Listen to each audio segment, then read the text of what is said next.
We're back this morning with more about Food Safety Awareness Month. And so September is a lot of things going on as far as awareness. We've talked about suicide prevention awareness, Hispanic heritage is starting up. And so today we want to talk about food safety. That is something highlighted this month as we head into the holiday season. And registered dietitians and co-founders of Eat Well Exchange, Ashley Carter and Jasmine Westbrooks, are with us this morning. And ladies, it's good to have you with us again. I know we talked earlier a while back, I guess last month, about breastfeeding awareness and a lot of those issues. But today it's food safety, and that's something that sometimes we don't put that much emphasis on. So why is it so important? Good Yes, we're morning. so happy to be here. Yeah, so when it comes to food safety month, this is a critical month, especially for the holidays coming up. A lot of times we think that food safety starts with cooking or refrigeration in our home, but it actually starts with at grocery store. And so we're here to share some exciting tips about how you can keep yourself and your family safe from any foodborne packages. Because we know that over 128,000 people are hospitalized for a foodborne illness. Okay, I want to have you maybe turn down the feedback on your speaker just a little bit because I think it's giving a feedback, and we'll switch over to your partner there for a little bit more information. Hi, everyone. Ashley here from Eat Well Exchange, and we're here to talk about Food Safety Month, which is a topic that many people never discuss, even though a lot of people cook. So, when it comes to food safety, it is important to know that 1 in 6 Americans, that's about 48 million people a year, are infected by foodborne illness. And also, sometimes 3,000 people can die from these foodborne diseases. So, it's so important to know what to do, and that's what we're here to talk about today. And we're in Florida where the temperatures are warm a big part of the year. And so when it comes to getting food in and out of the stores, getting it home, and then, you cook things and then you have leftovers, there's lots of room for things to kind of turn bad. Absolutely. Absolutely. I think it's important too, like you start in the grocery store, making sure when you're grocery shopping that you actually start with your non-perishable items first, and then get those other perishable items like your dairy or your frozen produce or even like your poultry or meat last.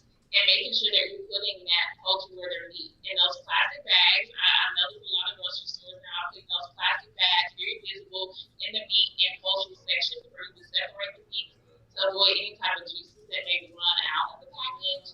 And once you check out, make sure that you are putting those cold items together and make sure you're not running any other errands. So the magic number is 2 hours. And if you're in the Florida heat, and if it's 9 degrees or higher, then you actually have an hour to get those things in the refrigerator to keep them cold or frozen. And it really doesn't take much either with those temperatures. And a lot of times, even when we're maybe eating out or eating over at someone else's house for an occasion, what are some of the things you might want to watch out for if you're going back for seconds? Well, I would say to make sure that the food's not out for too long, and also just being careful of cross contamination. So, if someone has raw meat and also vegetables, we want to make sure that those vegetables are cooked all the way through. And also, when it comes to taking the food out and touching food, washing your hands. I know a couple years ago that was a big topic, making sure we all wash our hands, but that's so important. Even if your hands visibly look clean, always just give them a nice wash with some soapy water for at least 20 seconds when handling food, and ensuring that you're using utensils that were not previously used for foods that were raw or not cooked all the way as well.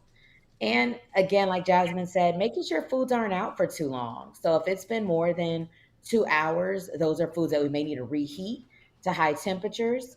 Or if it's been longer than that, you're uncertain, the best thing to do is throw it out. When we go into stores and sometimes even watch the news, you hear about recalls for different types of issues. Recently lots of deli meat was recalled. And so sometimes there's a worry of like, are the things that I'm buying okay? I know that there are laboratories that work overtime to check out our foods and sort of do spot tests. So how can people sort of keep track of, all the recalls and the different things that may be going on with the product that's, it's not our fault. We're purchasing it, but may not know that it's going to be recalled eventually. Yeah, those are definitely hard things to control, right? We definitely can't control that, but I would definitely say make sure that you are watching the news, you see what's going on with the different food calls, and then also checking out safety.gov. Oftentimes they're going to have information for recalls. What I love too is that grocery stores now are being very alert and very rapid with the recalls too, pulling all of these off the shelf.